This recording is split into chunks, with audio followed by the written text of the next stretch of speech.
Pentecast, analisando a teologia pela ótica pentecostal.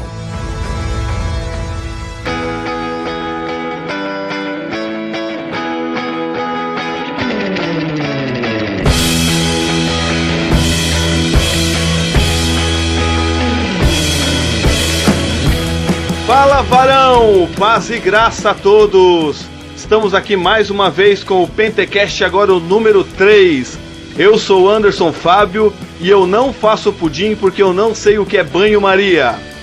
Bem, meu nome é Everton Edivaldo, sou editor do blog Esquina da Teologia Pentecostal e eu vejo a hermenêutica pentecostal como indispensável para uma construção de uma boa teologia entre nós. Bom, meu nome é Gilian Amaral e hermenêutica pentecostal não é dom espiritual para interpretar a língua estranha. Meu nome é Gutierrez Fernandes e hermenêutica pentecostal existe apesar da oposição.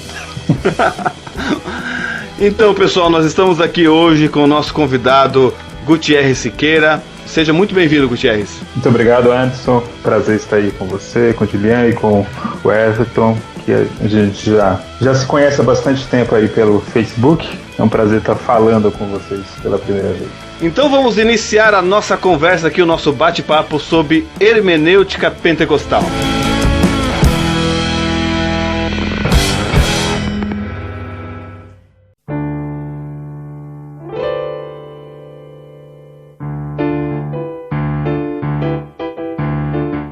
Gutierrez, primeiramente eu coloquei aqui para nós falarmos um pouco de quem é Gutierrez Siqueira, porque até tem pessoas que talvez não o conheçam, talvez não o acompanham, e você pode falar de maneira breve aí para nós sabermos um pouco quem é Gutierrez Fernandes Siqueira. Ok. Eu moro aqui em São Paulo, capital, eu pertenço à Assembleia de Deus Ministério do Belém. Nesse momento eu estou no setor de Pinheiros aqui desse ministério. Lá em 2007, montei um blog chamado Teologia Pentecostal. Até aquele momento havia pouquíssimo material sobre pentecostalismo, sobre teologia pentecostal propriamente dita. E veio aquele desejo, na época eu tinha 18 anos, e eu montei esse blog que, graças a Deus, teve um alcance incrível, teve um alcance muito grande, e acabou depois repercutindo e gerando um livro, né, que foi o Revestido de Poder em 2018, e agora em 2019 saiu O Espírito e a Palavra, que é o livro que nós vamos comentar hoje, ambos pela CPAD. Então eu sou escritor da casa, uma pessoa aí, um blogueiro, e é isso. Muito bem, muito bem. Eu já ia até falar a respeito dos seus livros, que eu até li os dois, li o primeiro, estou terminando de ler agora o segundo, muito bom mesmo. E fica aí a indicação, você que não adquiriu ainda, você pode encontrar aí no nosso site, vai estar um linkzinho ali para você adquirir os livros do nosso irmão aí, Gutierrez Siqueira. Então hoje nós nos propomos a falar um pouco sobre o livro, que está dentro do assunto do livro, e também falar sobre hermenêutica. Agora eu gostaria, Gutierrez, até os nossos irmãos que estão nos acompanhando aí, que é o Gilian e o Everton, de falar um pouco o que é isso, o que é hermenêutica, é de comer, brota na água, o que é esse negócio de hermenêutica, pra gente entender um pouco sobre isso. Essa pergunta é importante quando a gente trabalha sobre esse assunto hermenêutica pentecostal, porque é uma palavra que ela precisa ser entendida em duas partes. A hermenêutica basicamente é interpretação, são regras de interpretação. Quando a gente usa essa palavra, é uma palavra técnica, mas o significado é muito básico, né? Interpretação de texto. E a gente usa a hermenêutica o tempo todo, não só para ler a Bíblia, mas para ler inclusive um texto no Facebook, no Twitter, uma revista, não importa o tipo de texto, a gente está fazendo aí um exercício interpretativo. Até para fazer o pudim, né? Isso, até para ler a receita, né? E entender o que era o banho-maria, né? Pode continuar. Se você não tem o contexto histórico a respeito do que é um banho-maria, você não vai entender e vai acabar fazendo um pudim errado. Então, a hermenêutica faz parte da vida, todo mundo precisa desse exercício de interpretação. Só que a palavra hermenêutica ela surge lá no século XVII, entre os luteranos, quando eles queriam aí designar uma ciência de interpretação da Bíblia. Essa ciência sempre esteve aí, sempre existiu, só que ganhou esse nome de hermenêutica no século XVII. E hoje se fala muito em hermenêuticas segmentadas, inclusive a gente aqui, o assunto é hermenêutica pentecostal. Quando falamos isso, não estamos com isso dizendo que não exista uma hermenêutica geral, ou que não existe uma hermenêutica de leitura da Bíblia para todos. É claro que existe. Existe uma hermenêutica geral que serve para qualquer grupo religioso, qualquer grupo cristão.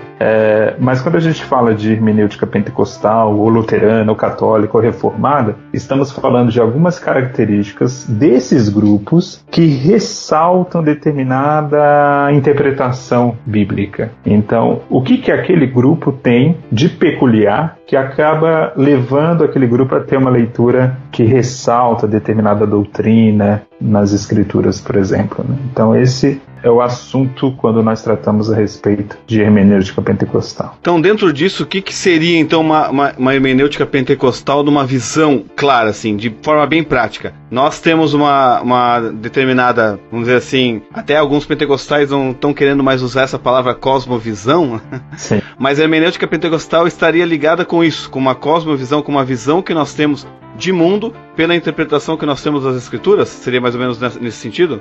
Nesse sentido. Ô Anderson, antes do Gutierrez falar, eu gostaria justamente de tocar nesse assunto. Era essa a pergunta que eu estava montando aqui para falar ao Gutierrez, né? E eu queria somente agregar a essa pergunta outra questão.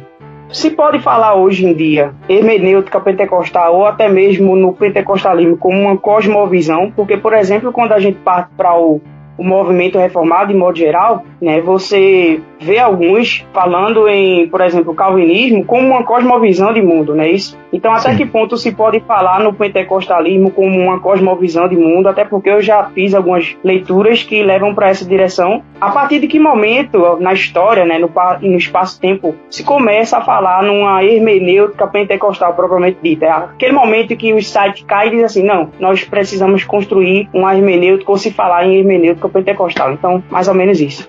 Ok, eu vou começar pelo final, sobre a questão histórica. Se começou a discutir hermenêutica pentecostal na década de 70, nos Estados Unidos, com alguns autores ainda vivos, como Roger Stronstad, Robert Menzies, William Menzies, já falecido, e outros, que começaram a discutir a respeito da leitura que os pentecostais fazem do livro de Atos e também do Evangelho de Lucas, né? Desse conjunto Lucas-Atos. Aí começa essa discussão a respeito da hermenêutica pentecostal.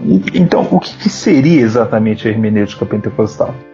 A gente sabe muito bem que no pentecostalismo e no movimento carismático como um todo, os pentecostais sempre enfatizaram muito esse acesso direto a Deus por meio do poder do Espírito Santo. Ou seja, que nós temos uma relação com Deus que não é uma relação apenas cognitiva, que não é uma relação apenas confessional, isso a gente não nega, mas a relação com Deus não se baseia apenas na palavra no sentido aí de confissão, livros, liturgia, escrita, etc. O pentecostal quer sentir Deus como um ser vivo, né? Tem um encontro com Deus vivo. Esse é o sentido dos movimentos carismáticos na história, né? É resgatar esse senso da presença de Deus. Então isso, a partir do momento que o pentecostalismo dar essa ênfase, isso influencia a leitura, claramente influencia a leitura da Bíblia. Porque, por exemplo, se eu sou uma pessoa muito racionalista e vou ler Atos dos Apóstolos, eu vou ler esse livro basicamente como um livro de história. E apenas isso. É um livro que relata um período da história que não existe mais, que ninguém mais pode acessar. O pentecostal, o carismático, quando tem, e por ter essa visão de mundo, digamos assim, mais sobrenaturalista, uma visão de mundo onde ele crê de maneira muito viva, né, que está lidando com um Deus todo-poderoso que intervém na história e que está presente na sua vida, ele vai ler o livro de Atos e vai dizer, olha, a vida que Pedro viveu, a vida que Paulo viveu, a vida que a igreja primitiva viveu, eu quero viver também. Eu quero ver esse mesmo milagre, eu quero ver ressurreição acontecendo no meu meio. Então, claramente isso influencia o texto. Influencia a leitura, né, basicamente, do texto, porque essa leitura passa a ser uma leitura de identificação. O pentecostal lê Atos, lê as narrativas. Eu falo Atos aqui porque é a principal narrativa para o pentecostalismo, mas não só. o pentecostal lê qualquer narrativa bíblica, inclusive todo o Evangelho, ou mesmo algumas narrativas do Antigo Testamento, e se identifica com essa narrativa. Olha para essa narrativa e diz: olha, eu quero isso para a minha vida, eu quero ser como o profeta Eliseu, eu quero ser como o profeta Elias, eu quero ser como Jesus, né, que curava os enfermos. Então, é essa diferença que eu diria, e isso que caracteriza uma hermenêutica pentecostal, porque é uma leitura bíblica preocupada em abraçar esses elementos sobrenaturais. É uma coisa que você falou sobre narrativa, né? Hoje, dentro do pentecostalismo, se fala muito sobre teologia narrativa, interpretação narrativa. O que seria, para nós compreendermos aqui, os nossos ouvintes compreenderem, o que seria essa questão, até que está ligada com certeza com Atos, com Lucas, o que seria essa teologia narrativa que é tão mencionada pelos teólogos? Essa pergunta não é muito simples de responder. Eu imagino. Tem uma questão histórica envolvida. Vamos lá. Há uma teologia narrativa surgida algumas décadas atrás, que é uma teologia que surgiu mais ou menos ali na década de 60, que ela nasce no seio do chamado pós-liberalismo, que é um movimento crítico ao liberalismo clássico, liberalismo teológico clássico, mas que também é muito crítico do movimento evangélico como um todo, né?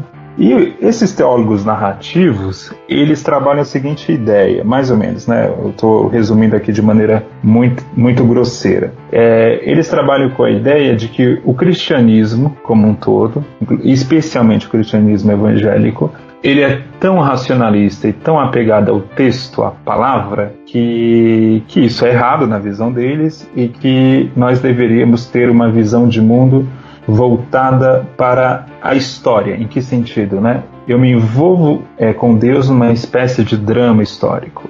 O que eles querem dizer com isso? Eles querem dizer o seguinte: a vida não é uma trajetória sistemática do tipo de que a minha relação com Deus se explica de maneira racional. Eu não posso falar de Deus como um ser com atributos X e Y, porque eu só vou descobrir Deus a partir do momento que eu tiver uma relação com Ele, no sentido da caminhada com Ele. Então, os narrativos, eles têm uma mania exagerada de ser contra qualquer tipo de doutrina. Eu estou aqui fazendo, desculpa até quem se identifica com essa corrente e achar que eu estou sendo muito superficial, mas a gente tem que resumir. De maneira geral, a gente pode colocar que a teologia narrativa, ela via todo o sistema, toda a doutrina, como algo que sufoca o cristianismo, e que Jesus não fez nada disso. Quem inventou doutrina no cristianismo foi o apóstolo Paulo, que Jesus era um ser livre e que a relação com ele não se dava por verdades cognitivas. Isso é uma coisa, tá? Isso aí não tem nada a ver com pentecostalismo, etc. Outra coisa é a ênfase da narrativa como ferramenta literária. Isso sim que os pentecostais abraçaram. Então, Anderson, até corrigindo um pouco a questão da expressão, eu não usaria a expressão teologia narrativa. Nós não temos uma teologia narrativa no pentecostalismo. Nós temos a narrativa enquanto instrumento hermenêutico, uma coisa bem diferente. Então, como que isso funciona? Os pentecostais, os eruditos pentecostais, olham a narrativa como fonte de doutrina. Isso é bem diferente da teologia narrativa. A teologia narrativa quer transformar tudo em uma grande narrativa para desfazer qualquer doutrina. Já os pentecostais olham as narrativas como fonte de doutrina. Não sei se ficou clara a diferença. Essa é a diferença básica entre uma teologia narrativa e o uso da narrativa enquanto instrumento hermenêutico. Ok? Só um minutinho, é que eu usei esse termo justamente porque eu tive uma lição, assim, um módulo na faculdade teológica de linha pentecostal que usou justamente, nós estudamos, vamos dizer assim, um módulo que se chamava teologia narrativa, por isso que eu usei. Mas muito bem colocado, aí ficou bem claro aqui para nós. Claro, né, a diferença. Embora alguém possa usar essa expressão com a mesma intenção que eu estou falando aqui, né? Mas eu particularmente acho ela inadequada, eu não usaria, porque dá um sentido diferente do que os pentecostais vêm trabalhando. Né? Na verdade, nós tiramos teologia das narrativas, mas as narrativas, mais nesse sentido, né? Isso mesmo. E não pretendemos transformar tudo em narrativa, né? Qualquer doutrina é narrativa. Até porque a fé cristã, ela não desfaz o dogma, ela não desfaz o credo, ela não desfaz a doutrina, né? Ela não desfaz a teologia sistemática. A gente não quer jogar nada disso fora, nada. E graças a Deus por isso. A gente não está aqui para refazer a teologia que foi feita durante 19 séculos e jogar fora, né? Isso seria de uma arrogância muito grande. O que a gente pretende fazer é lembrar, né, o que a Bíblia tem, que são grandes narrativas e que elas têm um conteúdo teológico e doutrinário por trás, né?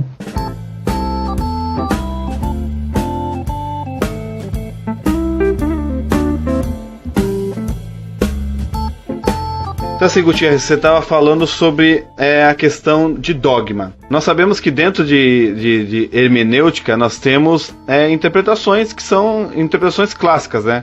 E as mais conhecidas são o método histórico-crítico e o método histórico-gramatical, que são dois pontos, vamos dizer assim, bem diferentes. Você falou até que a questão do pentecostal, ele não deixar a questão de dogmas, né? Mas parece que hoje, eu vejo, pelo menos no meu mundo aqui, eu vejo que muitos pentecostais querem colocar um pouco de lado como algo secundário, vamos dizer assim, o método histórico-gramatical, para tentar encontrar uma hermenêutica própria. Você acha que isso seria apropriado ou o método histórico-gramatical é importante para nós também?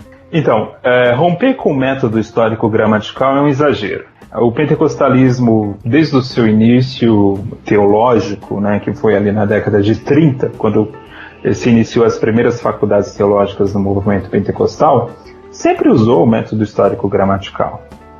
Isso nunca gerou uma crise, né? Essa crise nasceu dos anos 90 para cá, entre alguns teólogos pentecostais. Eu acho exagero. Isso não quer dizer que eu ache que o método histórico-gramatical dá conta de tudo. Óbvio que não. Ele, como método, é limitado.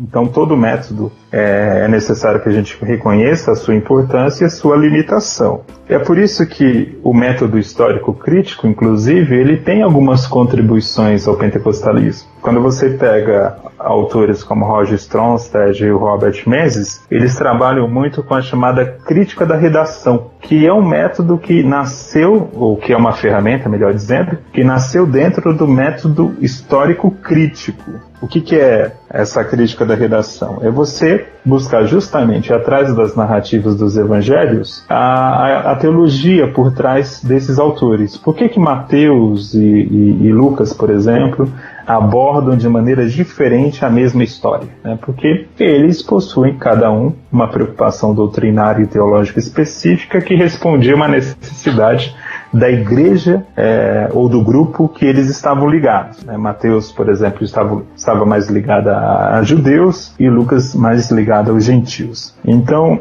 a crítica da redação, que é um método e que é uma ferramenta do método histórico crítico, ajudou bastante o pentecostalismo. Né? Mas a nossa base principal de leitura na academia pentecostal sempre foi o método histórico-gramatical. Então, quanto a isso, eu não tenho nenhuma crise, acho até bobagem mesmo qualquer tentativa de jogar fora, né, por completo esse método como se fosse inadequado para o pentecostalismo.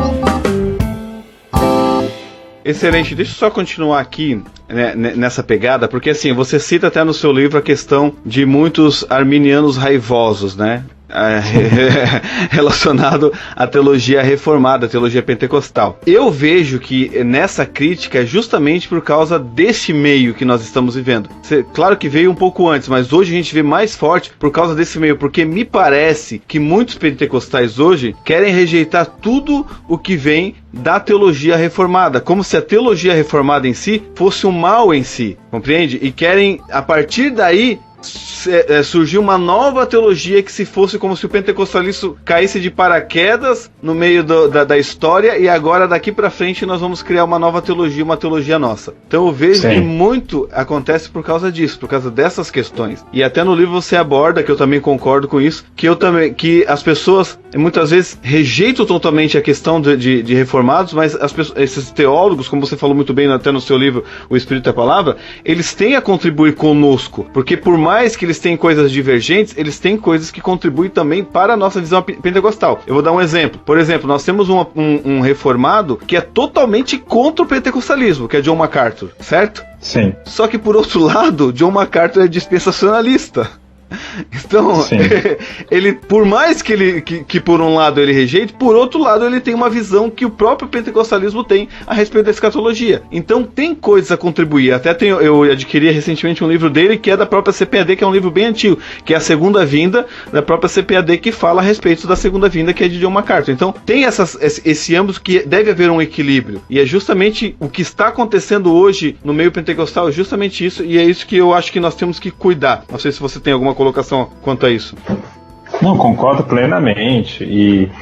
E assim, a gente, com qualquer grupo dentro do cristianismo, a gente tem a aprender. O pentecostalismo é uma criança ainda, histórica, né? A gente só tem 100 e poucos anos. Então, por 19 séculos, o movimento pentecostal, como nós conhecemos hoje, não existiu. Então, nós precisamos ter a humildade de aprender, não só com os reformados, mas com os luteranos, com os metodistas, né? E com os anglicanos. Eu, particularmente, Anderson, eu leio muito os anglicanos, assim, desde o início da minha fé, né? E sempre aprendi bastante com eles. Então, até com católicos, então, assim, a gente precisa ter essa humildade de ler, absorver o que pode nos ajudar, o que pode nos fortalecer. Eu também tenho as minhas críticas ao movimento reformado, especialmente à versão brasileira, que é ainda mais complicado. De fato, eles têm uma visão mais racionalista da vida.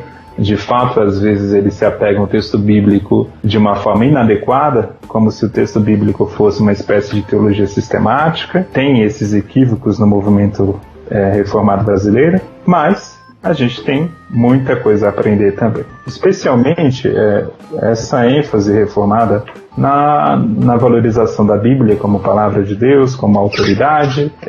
Isso é indispensável para o pentecostalismo. Sem esse apego à autoridade bíblica, o pentecostalismo não teria nascido, até porque foi esse acesso a essa ideia de autoridade bíblica, que a Bíblia é uma verdade incontestável e ao mesmo tempo que nós podemos ter livre acesso a ela, o livre exame, tudo isso são ideias da Reforma Protestante, foi tudo isso que possibilitou a existência do movimento pentecostal moderno. Então, se a gente jogar isso fora, começar a cuspir no prato que comeu, a gente está, de alguma forma, cuspindo, inclusive, no prato que possibilitou a nossa existência. A gente vê muito no nosso meio pentecostal, principalmente na nossa denominação Assembleia de Deus, que muitos jovens hoje eles estão começando a se tornar adeptos da teologia. E eles bebem muito na fonte reformada, né? E muitas das vezes, quando é apresentado a eles a teologia pentecostal, eles questionam porque tal fulano ou ciclano que tem um certo nome, um certo tempo e expressão na mídia, ele não é adepto disso.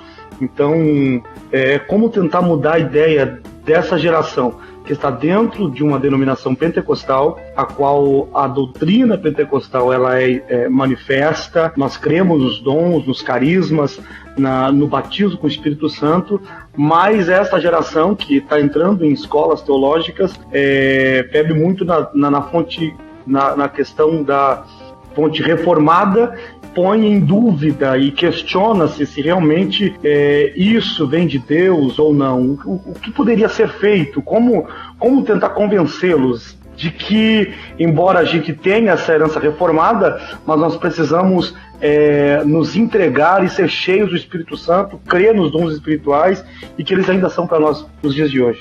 Esse é um ponto que me preocupa.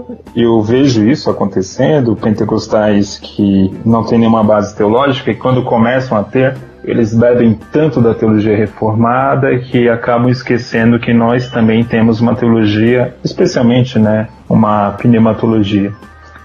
Isso me preocupa porque uma das limitações do meio reformado brasileiro é a mania da autorreferência. O que seria isso? É aquela coisa de achar que, conheci alguns autores reformados famosos e isso basta. E aí eu só fico lendo o que eles escrevem, aquilo que eles citam, né?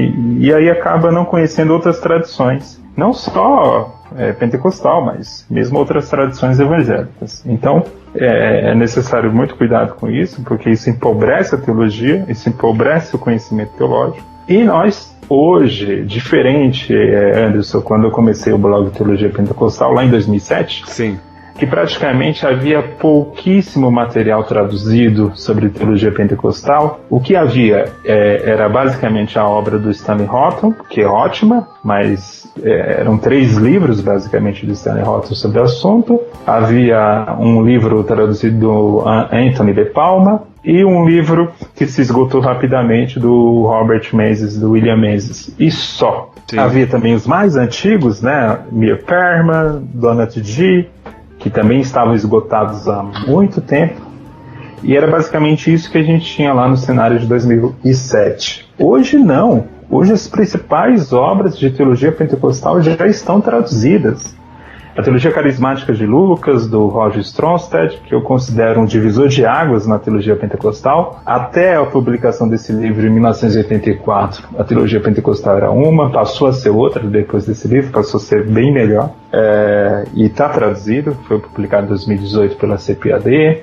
Outras obras, inclusive uma obra de um teólogo que não é pentecostal, que é o Marshall, que é um teólogo metodista já falecido. A sua obra sobre Lucas, que já está traduzida também em português, é uma referência também para a teologia pentecostal. Então, assim, hoje, o que eu vejo é que, primeiramente, a liderança pentecostal precisa conhecer a sua teologia para que ela seja uma referência a esses jovens que estão começando agora. Então, a grande dificuldade que eu vejo no nosso meio é o seguinte: tem muita gente já estudando teologia pentecostal, e graças a Deus por isso. Eu vejo isso muito na internet. Tenho viajado pelo país e vejo gente falando comigo: olha, Gutiérrez, já li a obra do Stromstad, já li o seu livro, já li livro de fulano de tal e estou aprendendo teologia pentecostal. Eu vejo isso muito, mas eu vejo poucos obreiros nesse movimento, poucos pastores nesse movimento. Então, enquanto a gente continuar assim, com pouca gente da liderança se preocupando com isso, eu creio que a gente ainda vai perder muita gente para o meio reformado, infelizmente. Só outra questão aqui, nessa questão que o senhor falou, Gutiérrez, e é interessante, tem que partir da liderança, né? Tem que partir dos pastores, dos obreiros. Você vê grandes escolas bíblicas hoje e que não há uma matéria específica sobre pentecostalismo, né? Se fala sobre hermenêutica, se fala sobre método de interpretação, se fala sobre angelologia, se fala sobre o Espírito Santo, mas não se foca e não se define de forma correta o que é a teologia pentecostal. Então, até quando eu comecei com o Anderson teve a ideia desse projeto aí, do Pentecast, eu comecei a cavocar muita coisa, inclusive livros que o Anderson me indicava, do Roger Stromstad, do Stanley Horton. Então, assim, embora eu já esteja no meio pentecostal há 20 anos, a minha visão do pentecostalismo ela começou a se tornar cada vez mais estruturada e profunda. Eu viajo por alguns lugares aí e eu vejo muitos obreiros que falam assim: olha, a dificuldade é essa, de termos ensinos, escolas bíblicas, pessoas preparadas que nos tragam o que realmente é o pentecostalismo. Tem essa dificuldade, que nem o senhor falou. Tem livros aí que estão sendo traduzidos, que nos trazem uma riqueza maior, mas autores brasileiros são poucos nessa área. Ou eu estou errado? São poucos ainda, né? Nos Estados Unidos existe um organismo, melhor dizendo, chamado Sociedade de Estudos Pentecostais. Ela nasceu em 1970. É impressionante. Os caras produzem material. São 4 revistas por ano, com artigos acadêmicos incríveis sobre diversos assuntos relacionados à teologia pentecostal. Tem até, por exemplo, diálogo do pentecostalismo com a neurociência, coisas assim, nesse nível. Pentecostalismo, psicologia e tal. Mas eles estão produzindo isso desde a década de 70. E a gente está começando agora. Começou agora. Né? A gente começou ontem praticamente. Então, assim, Não é que não tivesse gente capacitada no nosso meio, sempre existiu. A gente pode pegar uma referência como o pastor Antônio Gilberto, né? E pegar um pouco mais da teologia, né? Até um pouco mais antigo, né? Samuel Nistron, teve teólogos antigos que já tinham uma visão pentecostal muito mais avançada do que muitos têm hoje. E falaram de obreiros, tem obreiros que não sabem nem explicar o que é o batismo no Espírito Santo, que é a principal, vamos dizer assim, distintivo das outras teologias, e não sabem explicar de maneira clara o que é o batismo no Espírito Santo. Então é complicado. Aí, de fato, assim, isso não é um problema apenas dos pentecostais no Brasil. Tudo aqui chega meio atrasado quando a gente fala de estudos, mas a gente está bem atrasado ainda. Mas eu estou animado, sabe? Eu vejo uma garotada aí interessada. Temos aqui o próprio Everton tem trabalhado isso bem na internet, mas não só ele, tem muita gente aí trabalhando com conteúdo, mas ainda é pouco, né, comparado ao nosso desafio. Nós somos uma igreja enorme, a Assembleia de Deus hoje deve ter algo aí como 15 a 20 milhões de pessoas nas Assembleias de Deus, é muita gente, é praticamente um país, mas ainda assim a teologia pentecostal é pouco consumida, é pouco produzida também, né? Talvez o nosso desafio seja, sim, muito grande, mas a gente não pode desanimar, tem que continuar trabalhando. Um trabalho como esse é muito importante, esse trabalho aos poucos que vai fazer com que a gente tenha aí no futuro uma teologia mais estruturada do que a gente tem hoje. Assim, Gutierrez, já que tu é um dos defensores e tem aqui no Brasil alguns livros nessa área aí, seria, talvez eu esteja errado, mas teria um certo preconceito com ser pentecostal, pelo fato de que parece que, sim, até obreiros que são da nossa denominação creem na doutrina pentecostal, embora às vezes não saibam o que ela significa, enchem o peito para dizer assim, não, nós somos reformados, nós somos da reforma, e parece que quando se diz assim, eu sou pentecostal, parece ser alguém que é maluco, que não tem noção do que está falando. Teria esse certo preconceito ainda no meio pentecostal? O que você me diz? Ainda tem, isso com certeza. Quantas vezes eu falei, né? Eu sou da Assembleia de Deus, ou eu sou pentecostal, e a pessoa já olhava para mim assim, puxa, esse cara roda no reteté, né? Coisas assim. Roda no manto. No manto, né? Então, essas coisas existem ainda, infelizmente. Mas eu tenho visto melhoras, graças a Deus. Por exemplo, o meu livro, especialmente... aliás, os dois livros, eu vi gente reformada recomendando. Recentemente, até um pastor presbiteriano postou no Instagram dele recomendando que havia lido o livro e gostou, né? Então... graças a Deus, algumas barreiras têm caído.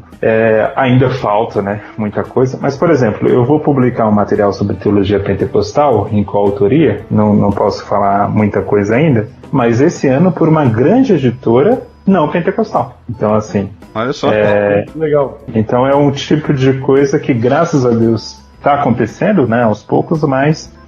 eu fico feliz, primeiro pelo privilégio de publicar pela CPAD, e ainda vou continuar com outros trabalhos com a CPAD. É uma parceria aí, graças a Deus, de longo tempo. Mas a partir do momento que abre a porta de uma editora que não é confessional, que é uma editora que trabalha com outros públicos, pensando num assembleano, eu fico muito feliz por isso, porque você não via essa abertura antigamente.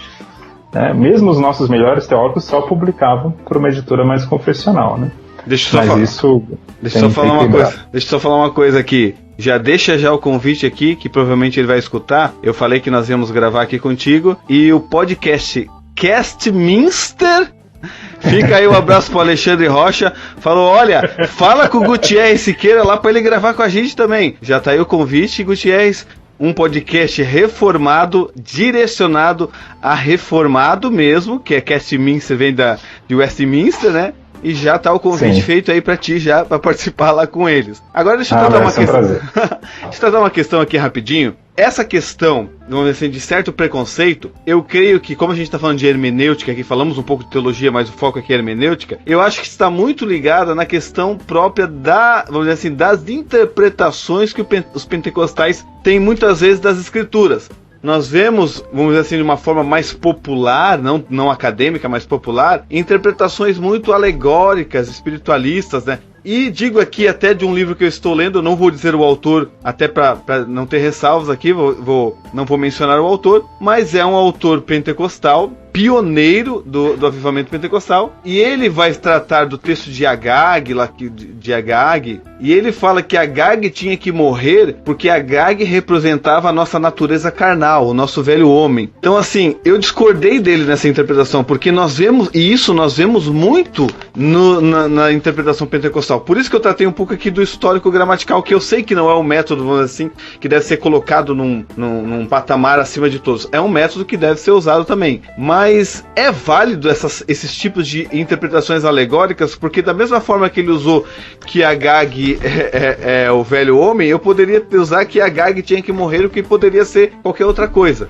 Então é válido isso? O método alegórico, ele tem sim um espaço no cristianismo e deve ter, né? Só que dos métodos, ele é o mais fácil de ser abusado, ou de se abusar com ele, né? Isso é fato. Há muitas interpretações bem criativas usando o método alegórico, que olha a Bíblia e espiritualiza tudo, né? Então, Agostinho que o diga, né? Agostinho que o diga. Mas é engraçado, né? Ele era, ao mesmo tempo, ele conseguia ser um grande exegeta, inclusive com os originais do texto bíblico, e ao mesmo tempo também fazia uma leitura alegórica bem criativa do texto, né? A interpretação dele da parábola do bom samaritano é um exemplo clássico de criatividade. Sim, por isso que eu citei ele. Só que eu também vejo certo exagero naqueles, não estou falando que é o caso, tá? Mas há também hoje um movimento que despreza por completo a interpretação alegórica, né? Então a gente também deve tomar cuidado com esse extremo. Eu cito um exemplo muito comum, a leitura de Cântico dos Cânticos, lá no Antigo Testamento.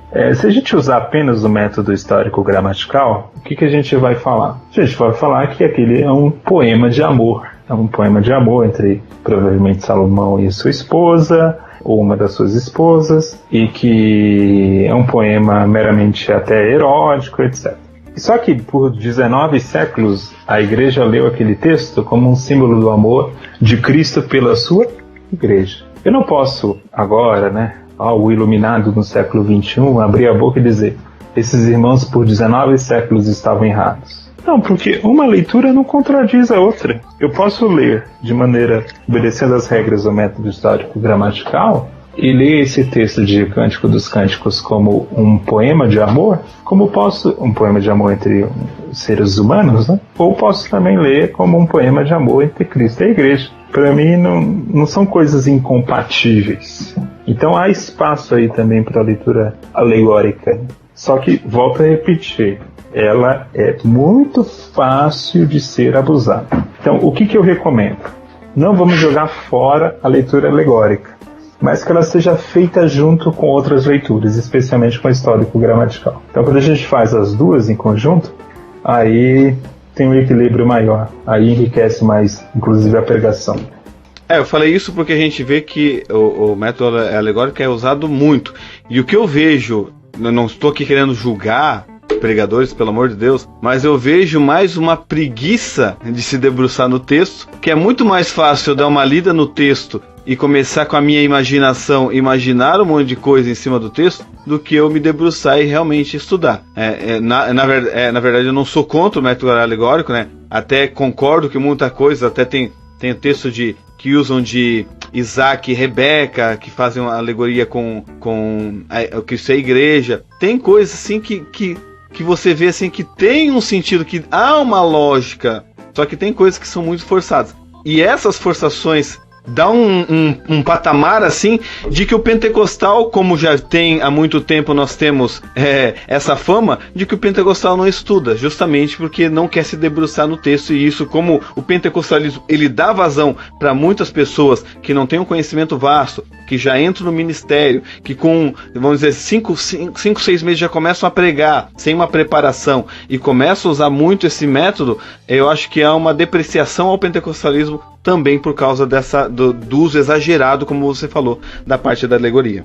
E outra coisa, né? Infelizmente, e a gente não pode negar isso, os pregadores pentecostais mais famosos são muito ruins.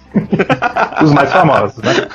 Então, os caras que têm mais audiência no YouTube, na TV, são péssimos, são trágicos, né? Então, assim, infelizmente, essa é a imagem que muita gente vai ter do pentecostalismo, porque eles vão falar, mas o pregador que eu conheço, que eu vejo na TV, que eu vejo no YouTube, é fulano de tal. Aí você vai ouvir uma pregação Eu nunca esqueço de uma pregação de um pregador pentecostal aí famoso, em que o sujeito começou a fazer exegese em cima do inglês, onde ele falou que Emanuel... Eu sei quem é. Né? Emanuel vinha de Emanuel... Como dizia o Capitão América, eu entendi a referência. Entendeu a referência? Cara, é bizarro. Eu ria demais quando escutei isso. Então, infelizmente, né? Então vai ter esse preconceito, até natural que tenha. Mas graças a Deus que o cenário tem mudado. Eu estava conversando até com um amigo nesse final de semana, quando muita gente que não conhece o universo pentecostal e vê o meu otimismo, acha que eu sou, sei lá, até bobo de achar que isso vai melhorar. Mas, cara, eu tô no meio pentecostal desde 2001. E de 2001 para cá, que não faz tanto tempo assim, eu já vi tanta coisa melhorar. Então, eu sou otimista que as coisas vão melhorar. Eu, em 2001, ouvi ainda que assistir TV levava para o inferno, cortar o cabelo, a mulher, no caso, levava para o inferno. Eu ouvia coisas do tipo que teologia era coisa que esfriava o crente. E essas coisas eu não ouço mais. Eu até vejo o pessoal comentando na internet que ainda tem pessoas que ensinam isso, mas aqui na minha realidade, na Assembleia de Deus do Ministério do Belém, há muitos anos que eu não ouço esse tipo de coisa. Então melhorou, graças a Deus, e vai continuar melhorando. Como você falou, né? Nós somos ainda um bebezinho caminhando, e a questão agora que eu ia trazer é justamente sobre isso. Estamos em busca de uma identidade. O pentecostalismo hoje busca uma identidade, já tem uma identidade, porque como a gente está falando aqui, conversando sobre essa questão de a teologia reformada querendo entrar, o pentecostal popular não tem uma base sólida na questão da teologia. A pregação pentecostal, ela não é uma referência de exegese e de pregação realmente. Então, como nós encontrarmos essa identidade pentecostal que tanto falta para o pentecostalismo brasileiro? Continuando fazendo esse trabalho especialmente de hermenêutica e exegese, porque é bom trabalhar aqui a diferença. Quando a gente fala de hermenêutica, a gente está falando do problema da interpretação. Basicamente, a gente está falando de um problema de comunicação. E também tem o trabalho exegético em si, a leitura do texto no original, buscar o contexto histórico, é fazer a comparação de um texto bíblico com os textos religiosos da época em que o texto foi escrito. Então esse trabalho ainda mais minucioso precisa ser feito, né? Mas eu concordo que a gente ainda está em busca de uma identidade, embora a gente já tenha avançado bastante para ter essa... mas essa crise de identidade, Anderson, a gente tem que dar um desconto também, que todo mundo vem sofrendo, porque a gente vive num período em que o mundo está mudando muito rápido. Então, a gente vê que até os reformados estão com crise de identidade, os católicos também estão. Então, a gente também não é diferente deles, a gente também tem a nossa própria crise, né? Então, o mundo está mudando muito rápido, há muita informação chegando ao mesmo tempo. As pessoas têm acesso hoje a um culto do outro lado do mundo, então está tudo mais difícil de ser controlado, inclusive, né? Por um lado isso é muito bom, graças a Deus é mais acesso a conhecimento, mais acesso a informação. Por outro lado também causa mais confusão. Então eu diria que a gente tem uma identidade sim básica, mas essa confusão até de definir o que é ser pentecostal ou não vai continuar por muito tempo, porque isso é algo do nosso tempo mesmo, do nosso período histórico que a gente vive e que afeta todos os grupos religiosos.